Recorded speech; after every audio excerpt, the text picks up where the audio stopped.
સુરતનો સિંગરપુર ચાર રસ્તા વિસ્તાર કે જ્યાં રોડ પર તૂટી ગયું છે ગટરનું ઢાંકણું અને 10 ફૂટ કરતા ઊંડી ગટરનું ઢાંકણું તૂટી જવાને કારણે વાહન ચાલકો પર હાલ જોખમ ઊભું થયું છે। થોડા દિવસ પહેલા જ કેદાર નામના 2 વર્ષના બાળકનું ખુલ્લી ગટરમાં પડી જવાથી મોત નીપજ્યું હતું। એવામાં સુરતના સિંગરપુર ચાર રસ્તા પાસે ખુલ્લી ગટર જોવા મળી રહી છે, જેને લઈ સ્થાનિકોમાં રોષ ફેલાયો। મહાનગરપાલિકાના કર્મચારીઓએ ગટરમાં ઢાંકણાની જગ્યા પર માત્ર અહીં લાકડાનો એક ટુકડો મૂકી દીધો છે। આ મામલે મહાનગરપાલિકાના કર્મચારીઓએ મીડિયા સમક્ષ બોલવાથી ઇનકાર પણ કર્યો અને આયા મોટી દુર્ઘટના બની શકે એવી છે, જેથી કરીને આપણે આગળ જોયું કે કેદાર નામનો બાળક ખુલ્લી ગટરની અંદર પડી ગયેલો। એવી દુર્ઘટના ફરી આ કતારગામ વિસ્તારમાં બની શકે એમ છે।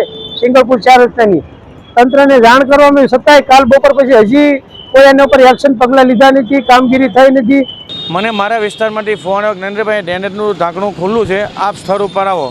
એટલે સ્થળ ઉપર આવતા મેં જોયું છે આ ઢાંકણું ડેનેજનું નથી, આ જે પ્લમ્બર આવે છે પાણીનો એનું ઢાંકણું છે અને અધિકારીશ્રી સાથે વાત કરી છે। એટલે એમની રજૂઆત એવી છે કે સાંજનું ચોરાઈ ગયું છે ને સવારે અત્યારે મૂકવાનું કહી દીધું છે।